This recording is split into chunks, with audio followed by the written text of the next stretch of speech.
Hey everyone, I'm Amy, and I'm going to share my story with you. No hiding anything. It all started when my mom passed away when I was born. My big brother, Patrick, was only 5 years old, and our dad couldn't handle the loss. He turned to drinking, which really hurt him. By the time I was 3, he was gone too. I don't remember any of this, but Patrick told me everything. Thankfully, our grandma stepped in to take care of us. We had enough money because of what Dad left behind, but Grandma's love was what really mattered to us. Patrick went off to college while I was still in middle school. We were so proud of him. Meanwhile, Grandma and I stayed together. She was my support through all the tough times. When I finished high school, it felt like the right time to leave home, even though it was hard to leave Grandma behind. College was a whirlwind of classes and new friends. Then, after I graduated, Grandma passed away. By this point, loss was something we were familiar with.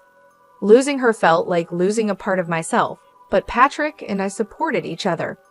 Patrick moved to another city for his job, and I found myself alone in our childhood home. After college, I felt a bit lost, like many people in their 20s, unsure of what to do next. I decided to use my design degree and got a job at a small boutique. At 20, my life didn't have the excitement that others my age seemed to have. No wild parties, no serious relationships, just the routine of work and home, and I was okay with that. But everything changed when I met Henry on a rainy day. A blonde guy with ocean blue eyes came into our boutique, soaking wet and trying to dry off. "Hey, how can I help you?" I asked. "Well, first off, I'm sorry about this wet mess," he said. "Can I get a towel, please?" "Of course, I'll see if I have something in the back to help you dry off," I replied. "Thanks. Actually, I'm here to pick up something for my sister, Julie. It's her birthday today. Do you think she likes patterns or something simple yet stunning?" "Definitely patterns. She loves to stand out," I said. "In that case, we have some gorgeous floral prints that I think she'll love," I suggested. It took us nearly 50 minutes to find the perfect dress for Henry's sister. We looked through racks of vibrant patterns and bold styles, sharing our thoughts and laughing along the way. I rang up the purchase at the register, and Henry leaned in a bit, his voice low and a bit nervous. "Hey, Amy, I was wondering if, maybe you'd like to grab a coffee with me sometime." "Oh, sure, I'd love to," I replied. "Great. Can I get your number so we can figure out a time?" "Of course, here you go," I said as I handed him my number. And that's how I met Henry, who almost became my husband. Going out for coffee with a stranger was probably the boldest thing I had ever done at that point, to be honest. But hey, Henry didn't turn out to be a serial killer, so that's a plus, right? After that first coffee, we started spending more time together. We got to know each other better, and I found out that we had a lot in common. Henry's life story was kind of like mine. He lost his mom when he was young, just like I did. His dad raised him and his sister, Julie, all by himself. Henry's dad was from Switzerland, and his mom was USA. They met, fell in love, and Henry's dad moved from Switzerland to the United States. Henry had a job in the corporate world and was doing well for himself. But what really impressed me was how kind-hearted he was. You could just tell from the way he acted and treated people. Our casual hangouts turned into something more serious. We would spend weekends together, sometimes at my place, just enjoying each other's company. Things were going pretty smoothly between us. Then 2 weekends, my brother Patrick was visiting, and Henry was also around. It felt like the right time, so I officially introduced Henry to Patrick as my boyfriend. "Hey, Henry. Finally, I get to meet the guy who's got my sister head over heels." "Nice to finally put a face to the name, Patrick. How's life treating you?" Henry replied. "Pretty good, man. Running my own little business keeps me busy. It feels like raising a baby sometimes, you know? I'd love to talk more about it, but it's good to know you're here keeping my baby sister company," Patrick said. "Oh, come on, Patrick. I'm not a baby anymore. I'm 21, I said, rolling my eyes. All right. This house is really something." "Thanks. Dad built it, but we didn't stay here much." We moved in with Grandma when we were kids. Amy filled you in, Patrick asked. Henry nodded, and we all laughed, feeling the warmth of family and the start of something new. I bet she did. Sorry about your loss, man.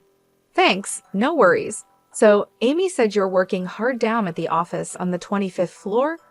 Yeah, just a regular desk job, nothing exciting. Hey, every job has its value. Let's raise a glass to that. Absolutely. Here's to hard work paying off. Cheers. Henry and Patrick got along really well, and seeing them bond made me really happy. Eventually, I asked Henry to move in with me. He was practically living with me already, so it just made sense. He officially moved out of his rented apartment and became my roommate. Henry was the sweetest guy. He did all sorts of little things to make our home feel cozy and special. For example, he would surprise me with breakfast in bed on lazy Sunday mornings, making my favorite pancakes with extra syrup just the way I liked them. He also left little love notes around the house for me to find. Sometimes I'd come home from work and find a cute message tucked into my bag or stuck to the fridge. It always made me smile and feel so loved. It wasn't just the big gestures that made Henry special, it was the little things too. He would always hold my hand when we were out walking or give me a warm hug when I was feeling down. He was always there for me, through the good times and the bad, and I couldn't imagine my life without him. We had been together for 3 years. Time sure flies by. Then, the day came when I finally got to meet Julie face to face. She had flown in from Switzerland and was planning to stay here for a while. We had spoken on the phone before, but she didn't seem very friendly during those calls. But hey, phone conversations can be awkward. She wanted to meet Henry, so I made sure to be prepared. Henry assured me that Julie was much nicer in person and told me not to worry. When Julie arrived, I tried to stay calm and greeted her with a friendly smile. She started speaking to Henry in Romansh, and I must have looked completely lost. Henry noticed and said, Julie, remember Amy's here too. She doesn't speak any Romansh. Oh my gosh, I'm so sorry, Amy. It's nice to finally meet you in person, Julie said, smiling. I was just telling Henry how it took me a long time to find your house. It's beautiful though. No problem at all, Julie. I'm sorry I couldn't understand you earlier. It's okay. So Henry, you and Amy, huh? This is the longest relationship my brother has ever been in. You must be really special. Well, what can I say? She really is. That night, with Julie and Henry chatting away in Romansh, I felt completely out of place. It was like I didn't belong. That's when I decided I needed to learn Romansh to fit in better with Henry's family. I secretly started taking lessons online whenever I could, even though running the boutique kept me pretty busy. Meanwhile, Henry had a big surprise planned. He was going to propose after we had been together for more than 3 years. He felt it was time. So he took me to the beach one day where he had also invited Julie, Patrick, and a few other close friends. He even asked Patrick for his blessing and promised to take care of me forever. It was a really special moment that made me so happy. After I said yes to the proposal, we jumped right into planning our wedding. We decided to get married in just 2 months. Some people might think it's a bit soon, but we both wanted a winter wedding, so we went for it. Planning the wedding was both exciting and overwhelming. From picking the perfect venue to figuring out the guest list and all the little details in between, there was a lot to think about. But with Henry's help, I finally did it. Learning Romansh was a bit tricky. I had tried a bit of Italian in high school, but Romansh felt like a whole new challenge. Still, I was starting to get the hang of it, even though I knew I had a long way to go. I kept my Romansh lessons a secret from everyone except Patrick. So, my little sis is finally getting married, huh? Patrick said. Yep, she sure is, I replied. I wish Mom and Dad were here to see this day. They would have been so proud of you and the choices you've made. Yeah, I know they would have been, but I'm grateful you're still here, Patrick. I couldn't have done this without you. Hey, Amy, remember when I used to beat you at basketball? Oh yeah, How could I forget? I laughed. Well, look at us now. You're winning in the game of love. Just a couple more weeks, huh? Oh, by the way, how's the romance coming along? Actually, not too bad, I said with a smile. I haven't told Henry yet. I'm planning to surprise him with a speech in romance at the wedding. Look at you, going all out for love, Patrick teased. You know me, I replied with a grin. But seriously, Henry's a great guy. We've had a few talks, and I'm confident he'll take good care of you. Hey, why are you getting close to my husband behind my back? I joked. All right, I'm hanging up now. Goodbye, Patrick laughed. Fast forward to 4 days before the wedding, and I was buried in chaos, doing last-minute checks to make sure everything was perfect. Henry was right there with me, helping out. Suddenly, the doorbell rang. Henry said he'd get it and left for a moment. He came back with Julie. Hey, Julie, I didn't expect to see you here, I said, surprised. I'm here for Henry, Julie replied. Why, honey, it's 4 days before the wedding. Our dad is flying in tonight, and you know the groom can't be with the bride the night before the wedding, right? Oh, right. I almost forgot about that, Henry said, a bit flustered. I'll go pack my bag while you and Amy have some coffee. Sure thing, Julie said, smiling. Henry ran upstairs while I made coffee for Julie and me. So, Amy, I just wanted to say I'm sorry if I've seemed cold or distant. Honestly, I'm really happy you're joining our family now, Julie said. Oh no, Julie, you haven't been cold. Don't worry about it, I replied. Come on, don't be too polite. I know I can be a bit intense sometimes. It's just that I'm really protective of my brother, Julie admitted. I completely understand. My brother, Patrick, is the same way, I said, nodding. Anyway, Dad is excited to see you both too. I'm so glad he can make it. After Julie and Henry left, I was alone in the house. It was still the afternoon, so I decided to take a nap. I headed to the couch to watch my favorite show and hopefully drift off to sleep. As I was getting comfortable, I noticed that Julie had left her glasses behind. I thought about texting her, but I remembered I needed to go near her apartment to check in with the florist, so I decided to drop off the glasses myself. After a 5-hour nap, I put on some joggers, grabbed my car keys, and headed straight to the florist. I checked on the beautiful flower decorations and admired the wonderful work the florist was doing. I made my way to Julie's apartment and rang the doorbell, but it didn't work, probably because it was broken. So I tried opening the door, and it swung open easily. To my surprise, Julie and Henry were not there. Instead, I heard voices speaking Romansh coming from the balcony. By now, I had become pretty good at understanding Romansh, so I listened in on their conversation. Their accents were strong, but I managed to understand most of what they were saying. Here's what I could make out from their conversation. Finally, we have her right where we want her. The fish is in the net. Calling her a fish? That's harsh, Julie. And using her while her brother is supposedly dying is just wrong. Well, it's not certain if her brother is really dying. And even if he is, do you think all that inheritance is too much for a simple girl like Amy? She has her dad's house, her grandma's house, and her brother's business. She's not capable of running a business with half a brain. That's where I come in. You know, I always wondered why you liked her. She's just a sad, lonely orphan with a boring life. But now I see your plan. We could do great things with all that money. And remember, divorce is always an option. I had doubts about the situation, but when her brother called me to talk about his kidney issues, I became more convinced than ever. You're quite the cunning one, aren't you? Listen, Julie, this money could be a game changer for us. Our dead-end corporate jobs won't get us anywhere, but this inheritance could be our ticket to something big. I promise I'll support you if things work out the way I hope. Well, I'm not complaining anymore, Julie replied. Suddenly, Julie turned and walked into the room, her face changing to one of surprise when she saw me. Oh my goodness, what are you doing here, Amy? We didn't expect to see you. Henry, come inside. Amy's here to see you, she said, trying to sound cheerful. Henry walked in and shared a quick look with Julie before starting his act. Amy, how long have you been here?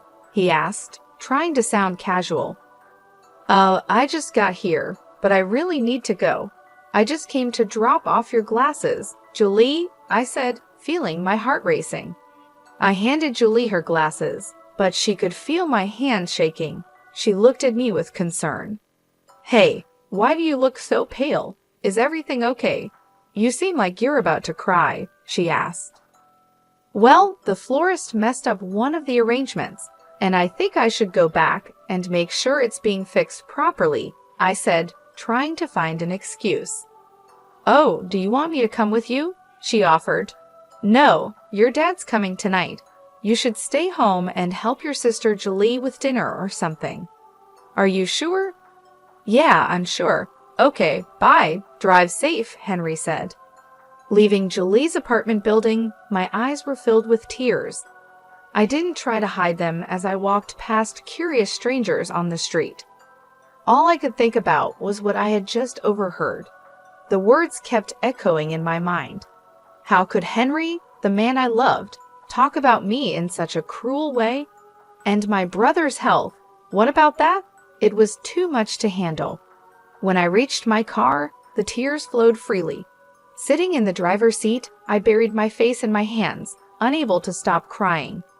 Even though I had a strong urge to confront Henry and Julie right then and there, I knew there was something I needed to do first. See Patrick.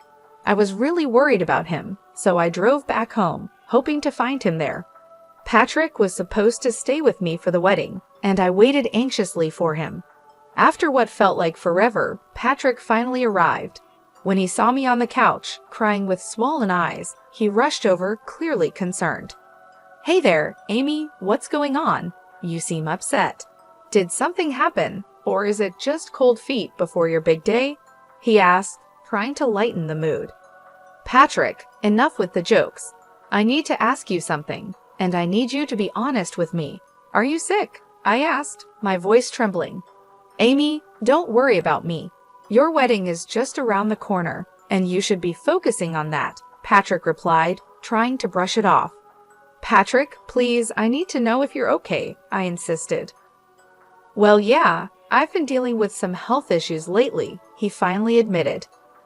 What kind of health issues, Patrick? I asked, my heart sinking. It's my kidney. The doctors say it's in bad shape, he said, looking down. Oh no, Patrick. Is there anything they can do to fix it? I asked, feeling a wave of fear wash over me. He looked at me and said, They're saying I might need a kidney transplant in the future, but don't worry, they're working on it. But the chances of finding a donor aren't great, right? This is serious, Patrick, I said, feeling the weight of the situation. I know, Amy, it's a tough situation, but I believe things will work out somehow, Patrick said with a hopeful tone. Why didn't you tell me about this before, Patrick? I'm your sister. I should know. I want to help you, I insisted. No, I can't ask that of you. This is why I kept it from you. I didn't want to worry you, especially with your wedding coming up. Besides, I was hoping things would get better on their own. Who told you about this anyway? Was it Henry? But you should have told me. We're supposed to be there for each other through everything, I said, feeling hurt. I overheard Henry talking to his sister. I wanted to talk to Henry about it to make sure he would take care of you if anything happened to me. So I did. He promised to keep it away from you, though. I'm sorry you found out like that, Amy. I should have been the one to tell you. Can we please pretend we never had this conversation and deal with it after your wedding? He asked. Sure, I'll put it on hold until then, I agreed, trying to stay calm. How about we order some takeout? I have some other things to take care of. Sure, Chinese, Patrick suggested. Yeah, that sounds good. And then you better rest up and get some sleep, I said, trying to lighten the mood. Are you excited? I'm sure it's going to be a one-of-a-kind wedding. After Patrick and I finished dinner, he went off to sleep. It had been an incredibly tough day for me, with so much to process. I decided not to tell Patrick about Henry and Julie's deceitful scheme. I didn't want to burden him with worry. Instead, I resolved to handle the situation myself and teach Henry a lesson he wouldn't forget. Reflecting on everything, I realized that Henry had been using me all along. He enjoyed the benefits of free housing and meals without contributing his fair share. Sure, he'd occasionally give me small gifts, but it hardly balanced things out. I had become his safety net, making sure his life was comfortable without any financial worries. It was a bitter pill to swallow, especially considering the love I had for him.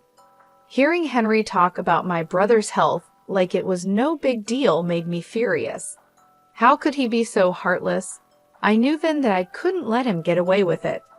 I planned to stay calm until the wedding, then reveal who Henry really was. My plan was simple: show everyone his true nature and let them see what kind of person he really was. I wanted him to face the consequences of his actions and watch his plan fall apart right in front of him. He needed to learn that his actions had consequences, and I was determined to make sure he did. The big day finally arrived. Imagine wearing a wedding gown, putting on a fake smile, and pretending everything's fine when deep down you know you're about to walk down the aisle just to break up with your fiancé in front of everyone. It was tough trying to stay calm and pretend in front of all the guests while my bridesmaids buzzed with excitement. It was getting harder by the minute. I hadn't spoken to Henry all morning anyway. After finally getting myself together and putting on my wedding gown, my friends did my hair and makeup. I was all set. One of my bridesmaids brought out a bottle of champagne to celebrate, but I wasn't in the mood. There was still time before the bride and groom's first look, or should I say the last one. Patrick was going to walk me down the aisle, and I thought it would be best to tell him about my plan now. So I asked my bridesmaids to send Patrick in and give us some space. "Hey, what's going on? You look a bit tense. Need someone to talk to?" Patrick asked. "Patrick, I've got something heavy on my mind. I need to tell you what's really going on," I said. "Are you nervous about your big speech? Want to practice with me once?" he asked, trying to help. "No, Patrick. There's something more serious. The thing is, Henry isn't who he seems to be. The other day, I overheard him talking to his sister." "I heard some things," I began. "What do you mean?" "What things?" Patrick asked, looking concerned. It wasn't a casual chat. They were scheming. "Patrick, Henry's in it for the money, and he's interested in your business too," I explained. "Are you sure about this?" he asked, shocked. "Absolutely. I wish I wasn't." "That snake, I should have seen it sooner," I said, feeling angry. "Why didn't you tell me?" he asked. "I didn't want to worry you, Patrick. But now that I know, I can't keep quiet. I'm going to confront him and give him a piece of my mind." "How could he do this to you, to us?" I said, determined to take action. "I don't want to let him get away with this easily. You know what? I'm going out there to tell everyone his real intentions, his boss, his colleagues, his family, his friends. They're all out there. His life will be ruined." "Are you sure about this, Amy? It's going to be messy," Patrick cautioned. "I've never been more sure of anything, Patrick. He needs to face the consequences of his actions," I said firmly. Henry and I had our first look, but I didn't look too excited. I could see Patrick trying hard not to punch Henry right then and there, but it was time for the final showdown. The music started playing, and Patrick walked me down the aisle. Henry, with his fake tears, stood there. I stood next to him, looking at the audience. Everyone was smiling warmly. Before the priest could start, I whispered in Henry's ear to leave politely. Then I took a deep breath and began speaking. "Hi, everybody. I want to thank you all for being here. I know you must be wondering what I'm up to, so I'll let the cat out of the bag. Henry came into my life like a breeze and soon made himself at home. I didn't mind it. Things moved fast for us, and I thought we would be together forever. But there's always a but, isn't there? And in this story, there are 4. Babe, what's going on? Henry asked, looking confused. Well, I've been learning Romansh secretly. Henry's from Switzerland, and I wanted to surprise him with a speech in Romansh today. But guess what? Learning Romansh helped me understand something I wasn't supposed to hear. Henry and his sister Julie have been talking behind my back. What is she saying? Henry muttered, looking nervous. I've heard everything, Henry. You've been calling me a dumb orphan, saying I don't see how you're using me for money. And not just that, you've been eyeing my family's inheritance that my late parents and grandma left for me, and even my brother's business. Can you just shut up? Don't you see people from work are here? My family and friends are here, Henry said, trying to keep calm. And that's why I needed to show your true colors so everyone can see who you really are. Hey everyone, I hate to ruin the vibes, but I came to speak up about Henry and tell you the truth. So yeah, the party's over, I said, looking around at the shocked faces. I needed a moment to gather my thoughts, so I quietly slipped away from the commotion. Henry and Julie's stunned expressions and their father's disappointed look were burned into my mind. Patrick stepped up, helping everyone to disperse and calm down. After shedding tears alone in my bridal suite for what felt like forever, a gentle knock interrupted my solitude. I hesitated before opening the door, expecting Patrick, but to my surprise, it was Henry. Do you realize what you've done? My dad's furious, and Julie is beyond angry, Henry said, clearly upset. And whose fault is that? I just told the truth, I replied. You could have talked to me privately first instead of accusing me in front of everyone. Now, I don't even know if I'll have a job.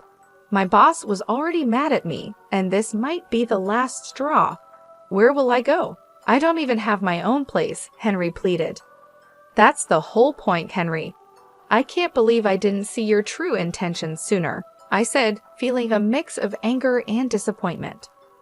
Well, congratulations, Amy. You've ruined everything. I hope you and your stupid brother suffer all your lives, he spat. Get out, Henry. I don't want to see your face anymore, I said firmly.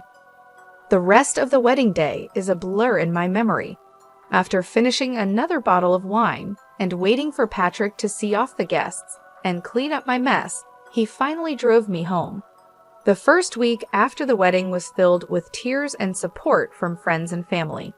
But it wasn't just my love life that was in turmoil. Patrick's health was also at risk. After gathering some strength, Patrick suggested I take time off work to be with him.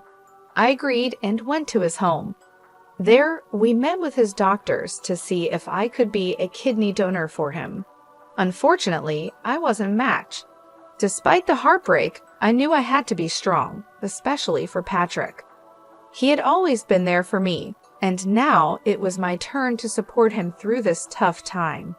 It wasn't easy, but I did my best to stay composed and hopeful for the challenges ahead. And now, here we are today, 6 years later. You might be wondering how things turned out for me and Patrick. Well, let me start with Patrick. Over these 5 years, there were many ups and downs. His health got worse, and there were times when I had to drop everything to be with him. But it was all worth it when I received a call from him this morning. Hey, Patrick, is everything all right? How are you feeling? I asked. Amy, I'm ecstatic. You won't believe what just happened. I got a call from my doctors, and there's a donor. They've scheduled me for surgery next week, he said, his voice full of joy. Wow, after 5 years, you've been so strong through it all. I'll be right there with you next week. This news makes me the happiest person alive, I replied, overwhelmed with relief. I'm really glad that my brother is finally going to be okay. As for me, I decided to really focus on my career.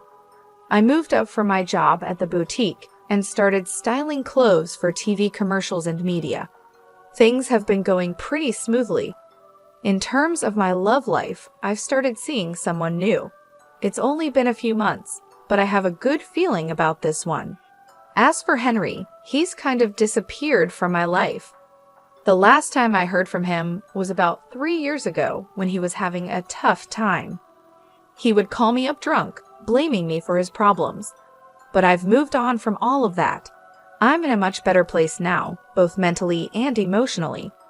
I'd like to share a piece of advice with anyone reading this. Always try to keep good intentions in your heart.